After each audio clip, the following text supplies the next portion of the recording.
If you're in Kansas, it seems you can't throw a stick without hitting some folk art. Kansas artists are very practical, and they'll use anything lying around. This man used scrap metal to make an entire city block come to life. And would you believe this car is made out of pull tabs?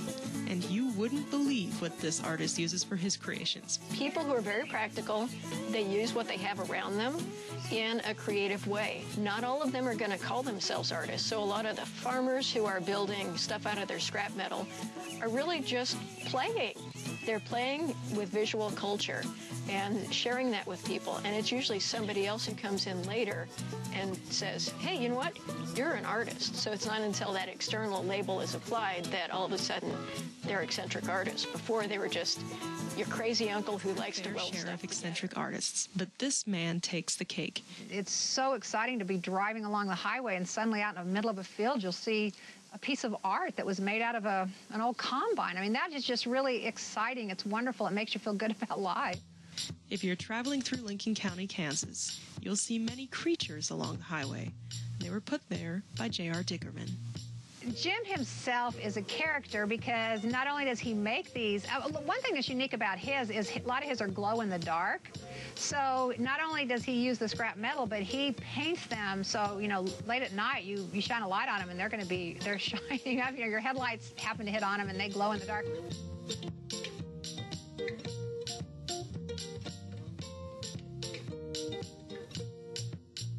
And Jim himself likes to dress up in costume, and anytime there's a new unveiling, he'll put on some costume. He'll create a whole music program around it, and he's quite a little actor as well as an artist. So his productions are more than just artworks. They are entire dramatic pieces. And any animals that died in the making of this art, we ate. Boy, that's such a good outlet of decreasing tensions and the payback you get. When you're done, you see, you know, you have all these negative ways every day. You know, you've got all these preachers of doom, you know, and when you can go ahead and turn that negative into positive, I wish I could do that every day, but I know that when I'm doing it, it feels so good.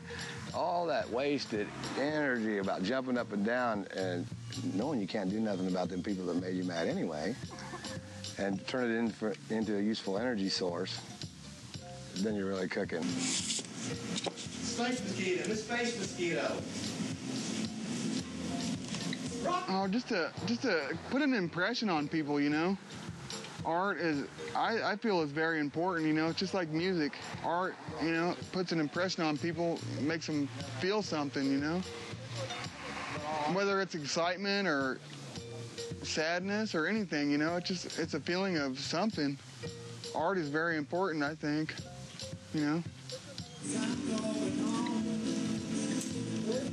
Forever, you know, they'll always be, this is the way it was 100 years ago, and this is the way it ought to be. So change, you know, I mean, they're a lot of years behind when you go to the big city. And they think I'm way out of the normal. Go walk downtown Lawrence, hello. You know, they did really have a real culture shock. Kansas really ain't all that hot, you know, but I think whatever we can put out and put it along the highway and whatnot, I think that it'll bring more people around, you know? All I can really say is the good Lord, because every time that I've ever made something, and my best pieces that I love the most and the fondest of and hate to turn loose of, is on my deepest, darkest moments when I thought, you know what, I don't even care about the sunrise or set tomorrow.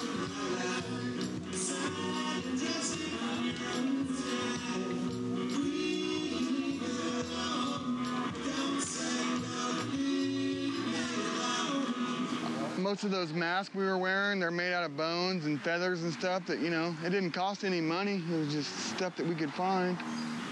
And you know what? when I looked around, I saw this piece of metal or this piece of bone and put it together. And by the end of the day, it was like, that is the best that I've ever made. And I was like, and you know what? And then I realized that wasn't me that did that. Man, the good Lord kicked me right on and did it. So that's why I say JRD's art through the heart. I used to say JRD's art from the heart. And then I was like, no, it wasn't art from the heart, it was art through the heart. Then to see a finished product and say, that is too cool to continue on and do something else. And how much more cooler could that be today to see people smiling and somebody pointing the camera at me and wanting to hear what the hell I'm doing? Cool. Don't get much better than that, right? That's me and my dad right there. We're a couple of Kansas boys, yeah.